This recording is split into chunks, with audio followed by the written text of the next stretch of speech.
যে আর তোমাদের পারস্পরিক আত্মীয় স্বজনের এই বন্ধনটাকে তোমরা বের করো, অর্থাৎ আল্লাহর বিধানকে মেনে চলো।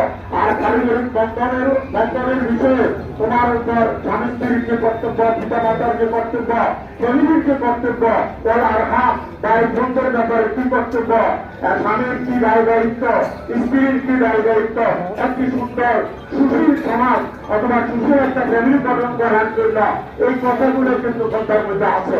এই কথাগুলোর উপস্থাপন করা আমাদের প্রয়োজন। ইনশাআল্লাহ ওলামায়ে কেরাম দেখছি তো আমি বিভিন্ন সময় আমার অত্যন্ত প্রিয় একজন মালাকুল সাহেব বিভিন্ন সময় কিছু কথা আলোচনা করেন। এটা কিন্তু আসলে খুব প্রয়োজনীয়।